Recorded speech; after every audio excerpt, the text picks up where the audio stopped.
Okay, thank you. Hi, so my name's Bronwyn and I'm here to talk to you about a great opportunity for both mathematicians and mathematics teachers, and actually all teachers and all STEM professionals. But I'm probably going to be a little bit... I want you to think about a few things first. I'm going to show you a little bit of research and then go into what the program actually does. A quote to start for you to read.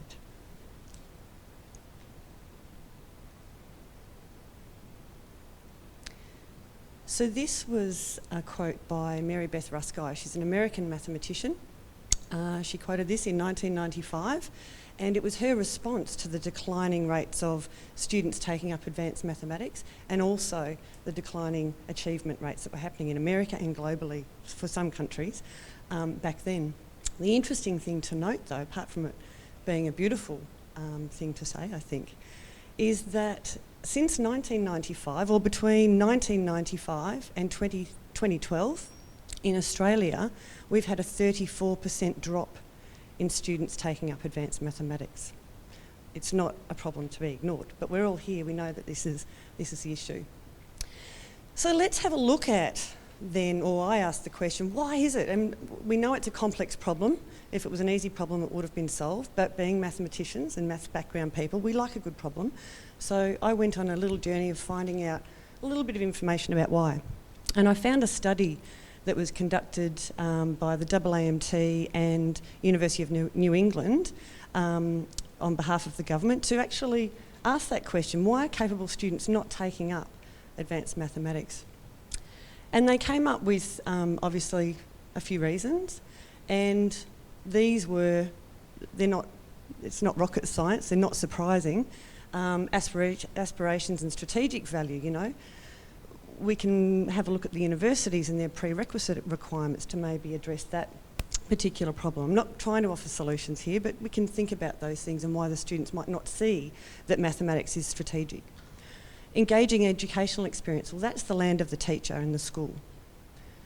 Family and peers, do they value it? Do they think it's a good thing to do? Performance and ability, they might not have the confidence or think that they're good at maths, so why should they continue?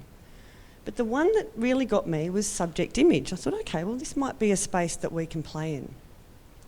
So, drilling down further, going back a little bit in time, there was a study done in 1998 through Flinders University, and they looked at what this subject image was and what the students' beliefs were. And they believe that mathematics lacks creativity. It's not useful. When are we ever going to use this? If I hear it one more time, I'd rather they say, when do we get to use this? But they don't have any reason to see it as being meaningful or important to their own lives. Once again, they don't see that it's linked to anything that they'll ever do later on. They definitely don't see maths as a career, much to our chagrin.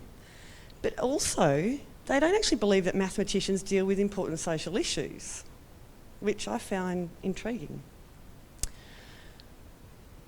And their beliefs about mathematicians themselves.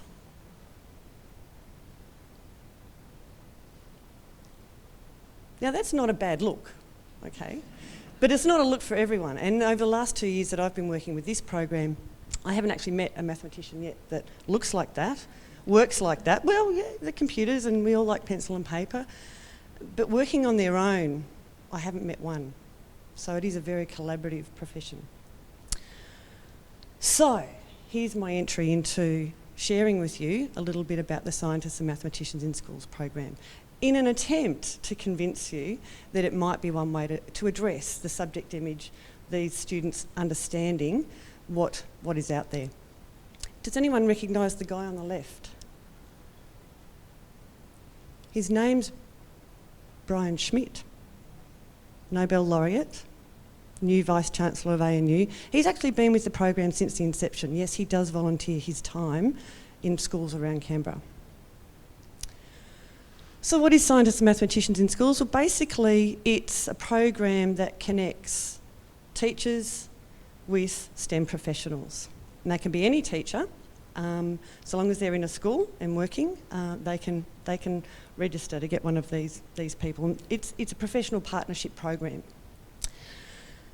A little bit of history. It started in July 2007 as a brainchild of the then current chief scientist, Jim Peacock, and he had a vision of roughly there's about 10,000 schools in Australia, or there were then, or there was less then. But he had a vision that he wanted 10,000 scientists in 10,000 schools to help show the contemporary practice of science and how it's actually performed and practiced today. That was his vision. We haven't quite made that target yet.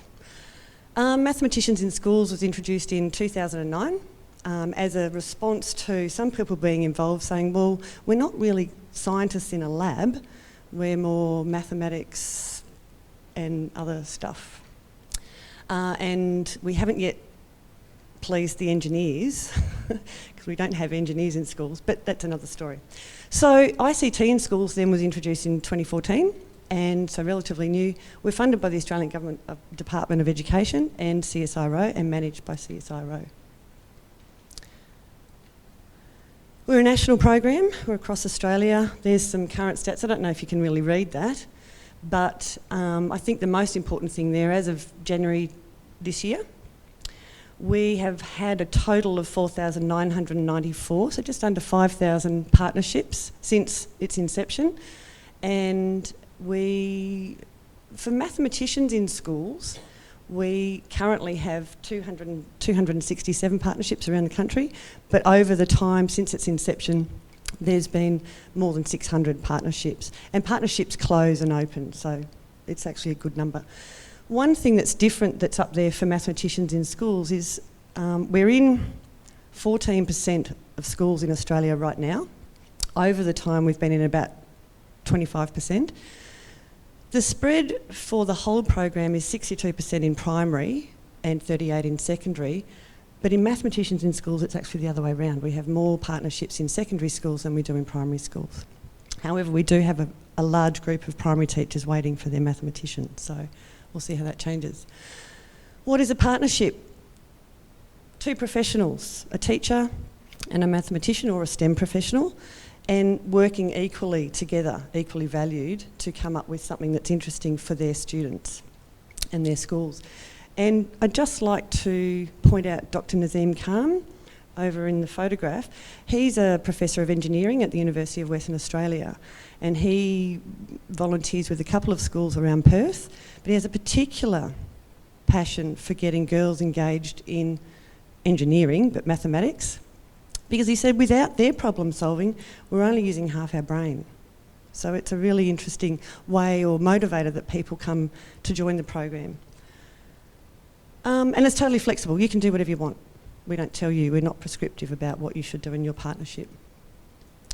How does it work? You register online. We have project offices around the country, in every capital city, as well as Townsville and Newcastle. And I might just get Diana to stand up briefly.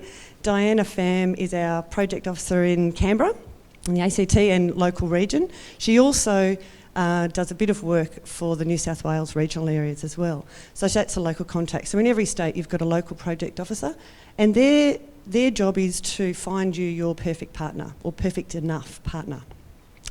So there'll be a little bit of communication from them. They'll find you or hunt down a partner for you, and then arrange for communication to happen between the two of you.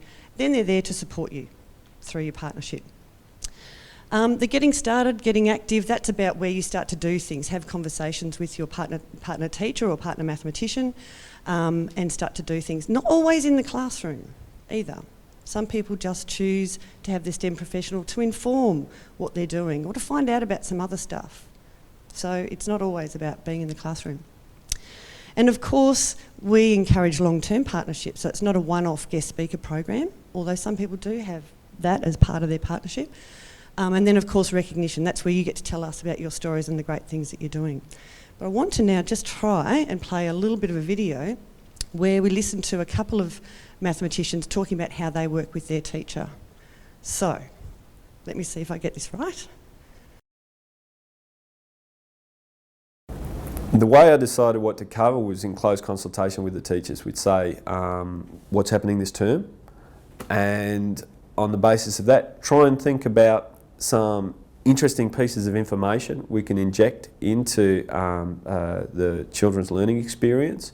So it's very much a discussion about how we approach things to and fro, and then I come in and spend an hour with the class and try to work in ways which complement what the teachers have been delivering.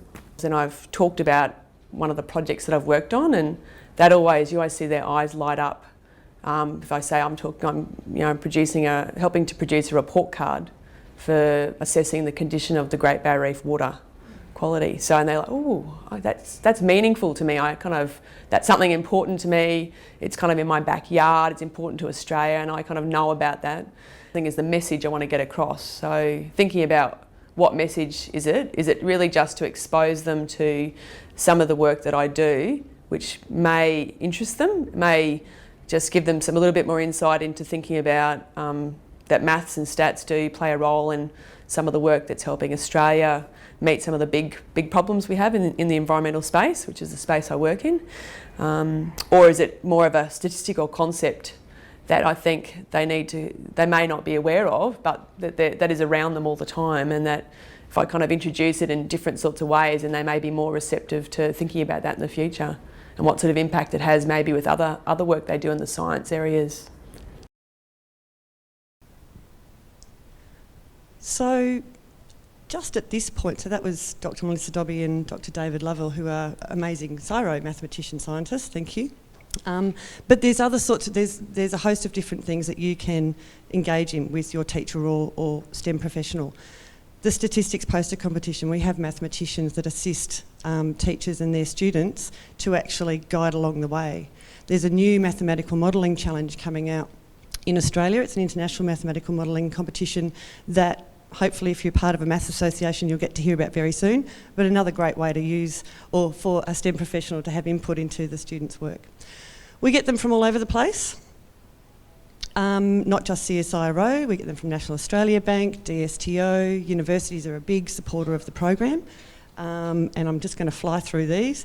We support you, we work out the Working with Children checks with the STEM professionals, networking events, I've put that twice because they're pretty cool, networking events. You can claim for your professional learning, for your registration or your TQI responsibilities, teacher identified activity. This is a collaborative activity. We do evaluations on a semi-regular basis. We've done 3 so far. We've actually just completed the 4th, but it's not published yet. So this data comes from the 2011 evaluation, looking at, it's 200 pages long. If you want to read it, it's on the website. But I think it's really interesting to know what the teachers find beneficial, what the mathematicians find beneficial, and in a second I'll show you the students. The biggest spikes there are about the students. Surprise, surprise, because that's, you know, at the end of the day, that's what we're all doing it for. So, once again, you can read this evaluation on the website. I'm rushing through. And finally, according to the mathematicians and the teachers, what they thought the benefits for the students were. Seeing mathematicians as real people. That's not a bad outcome. Having fun, yeah, we all do that. Careers, contemporary maths. The teachers actually responded more strongly to those questions than the mathematicians. I think the mathematicians don't necessarily put themselves up. They must be fairly humble people, I think. So, as my final closing comment from Wu, who looked at how mathematicians can contribute to K-12 education. It was based in the United States. I thought that was a fairly apt quote to close on. So, thank you. Thank you, Bronwyn. Questions? I'll come down. No, I want to.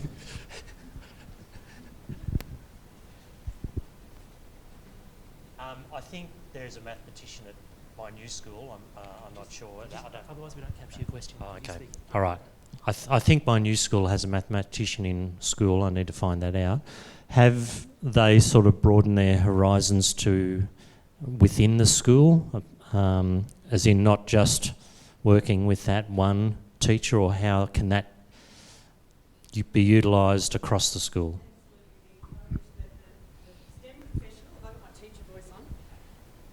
We do encourage the STEM professionals to work with as many teachers as they like, so long as they're comfortable with that. So it's really up to the professional that you get. All we demand is that there is a teacher and a STEM professional partnership. If they are working with the other teachers, then we ask that those teachers register too, because it's in recognition of the volunteer work that those STEM professionals do. So absolutely. And we have many schools that have 5 or 6 partnerships in the school. Some of those are one teacher with 5 or 6 STEM professionals. Some are one STEM professional with 5 or 6 teachers. So it actually can work definitely across the school. Good question. Any other questions? Oh, right at the back. No, come on, we can do this. Hang on, okay. This is just basically on your program that you're working on for the last few years and senior maths. We're talking about how would you broaden that into the senior level. Obviously, we are always talking about their love of maths already. You don't have to worry about it. But the only problem is I found it. I'm actually teaching IB level, so I always try not to engage them into not just maths, but also the application of maths in the senior level. But how would you broaden that up using the STEM system? That would depend on the professional that you had. But we have, I can think of a couple of examples, but one is we have a mathematician who works for the Defence Science Technology Organisation in Adelaide, and he works with teachers in senior secondary classes to show how he uses the maths in his work. And this is, so you're talking calculus, a lot of it's beyond them, but at least they can see how he's actually applying that through his work. A lot of his work's also top secret, so he can't really talk a lot about specifics. But yes, absolutely, the person that you're getting will have some application that they can bring, but that you find that out by the conversation, absolutely.